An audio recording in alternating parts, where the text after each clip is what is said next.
బీడుపడిన నేలలు, నెర్రలు బారిన పొలాలు, సాగునీరు లేక వలసపోయిన రైతులు. ఒకప్పుడు తెలంగాణ వ్యవసాయం అనగానే అందరికీ గుర్తొచ్చేది దృశ్యాలు ఇవే. కానీ ఇప్పుడు సీన్ పూర్తిగా మారిపోయింది. ఒకప్పుడు ఎవరి మీద ఆధారపడ్డామో ఇప్పుడు వారికే అన్నం పెట్టే స్థాయికి తెలంగాణ అన్నదాత ఎదిగాడు. వ్యవసాయం దండగా కాదు, పండగ అని నిరూపిస్తూ ఏకంగా భారతదేశంలోనే సరికొత్త చరిత్ర సృష్టించాడు. దేశంలోనే అత్యధికంగా యాసంగి వరి పండించిన రాష్ట్రంగా తెలంగాణ నెంబర్ 1 స్థానంలో నిలిచింది. పంజాబ్ లాంటి అగ్ర రాష్ట్రాలను సైతం వెనక్కి నెట్టి తెలంగాణ రైతులు ఈ రికార్డును సాధించారు.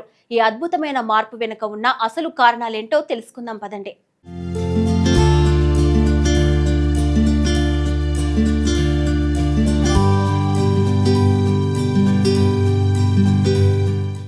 వ్యవసాయ రంగంలో తెలంగాణ రాష్ట్రం మరో అరుదైన మైలురాయిని చేరుకుంది. వరి ఉత్పత్తిలో ముఖ్యంగా యాసంగి సీజన్లో తెలంగాణ సరికొత్త రికార్డులను నమోదు చేసింది. తాజా నివేదిక ప్రకారం యాసంగి వరి సాగు విస్తీర్ణంలో దిగుబడిలో తెలంగాణ దేశంలోనే మొదటి స్థానంలో నిలిచి సత్తా చాటింది. పాలకుల ప్రోత్సాహానికి రైతుల కఠోర శ్రమ తోడవడంతో అసాధ్యమనుకున్న ఈ రికార్డు సుసాధ్యమైంది.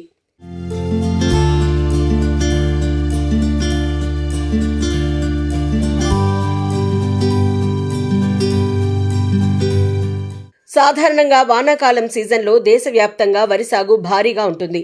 కానీ ఎండాకాలం వచ్చేసరికి నీటి కొరత కారణంగా చాలా రాష్ట్రాల్లో వరి సాగు పడిపోతూ ఉంది. కానీ తెలంగాణలో మాత్రం పరిస్థితులు పూర్తిగా భిన్నంగా మారాయి. తాజా గణాంకాల ప్రకారం దేశవ్యాప్తంగా యాసంగిలో సాగైన మొత్తం వరి విస్తీర్ణంలో తెలంగాణ వాటానే అత్యధికం. కేంద్ర ప్రభుత్వ లెక్కల ప్రకారం దాదాపు 59 లక్షల ఎకరాలకు పైగా విస్తీర్ణంలో ఒక్క యాసంగిలోనే వరి సాగు చేసినట్లు ప్రణాళిక శాఖ నివేదికలో తేలింది. ఇది మన దేశానికి ఆహార భద్రత కల్పించే పంజాబ్, హర్యానా, పొరుగున ఉన్న ఆంధ్రప్రదేశ్ లాంటి రాష్ట్రాల కంటే చాలా ఎక్కువ కావడం విశేషం. ఏకంగా ఫుడ్ కార్పొరేషన్ ఆఫ్ ఇండియా కొనుగోళ్లలో కూడా తెలంగాణదే సింహభాగం.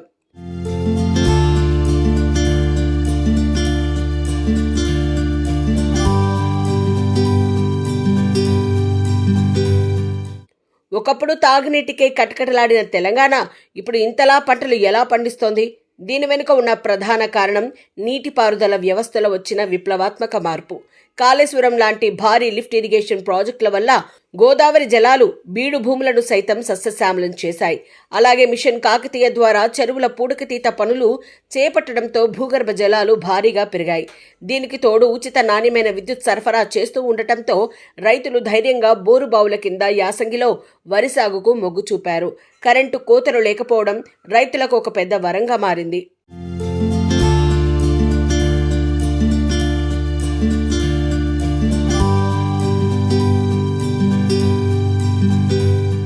ఈ యాసంగిలో రాష్ట్ర వ్యాప్తంగా 59.90 లక్షల ఎకరాల్లో వరి సాగు జరగగా తమిళనాడులో 30.76 లక్షల ఎకరాలు, ఏపీలో 17.29 లక్షల ఎకరాల్లో సాగైంది. దేశంలో మొత్తం యాసంగి వరి సాగు విస్తీర్ణంలో సగానికి పైగా తెలంగాణలోనే ఉంది. రబీ, ఖరీఫ్ 2 సీజన్లను కలిపి చూస్తే మాత్రం అత్యధిక సాగు విస్తీర్ణంలో ఉత్తరప్రదేశ్ తొలి స్థానంలో, తెలంగాణ 2వ స్థానంలో ఉంది. రాష్ట్రంలో ధాన్యం కొనుగోళ్లలోనూ టాప్లో ఉంది తెలంగాణ. మరో వారం పాటు కొనుగోలు జరగనుండటంతో 75 లక్షల టన్నుల కొనుగోళ్లు దాటే అవకాశాలున్నాయి. తమిళనాడు, ఏపీ కలిపి ధాన్యం కొనుగోళ్లు 40 లక్షల టన్నుల లోపే ఉన్నాయి.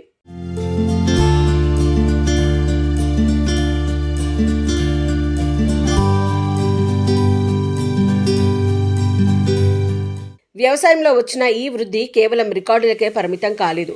గ్రామీణ ఆర్థిక వ్యవస్థను పూర్తిగా మార్చేసింది. పండిన ప్రతి గింజను ప్రభుత్వమే మద్దతు ధరకు కొనుగోలు చేస్తూ ఉండటంతో రైతులకు భరోసా ఏర్పడింది. ట్రాక్టర్ల కొనుగోళ్లు పెరిగాయి. వ్యవసాయ కూలీలకు స్థానికంగానే చేతి నిండా పని దొరుకుతోంది.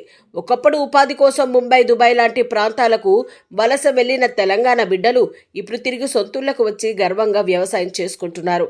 యాసంగిలో రికార్డు స్థాయిలో వచ్చిన వడ్ల దిగుబడి రాష్ట్ర జీడీపీ గ్రోత్లో కూడా కీలక పాత్ర పోషిస్తోంది.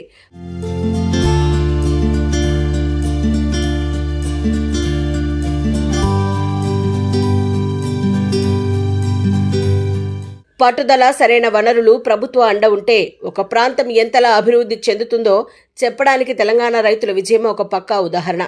యాసంగిలో పండిన ఈ బంగారు పంట తెలంగాణ రైతుల కష్టానికి దక్కిన ప్రతిఫలం.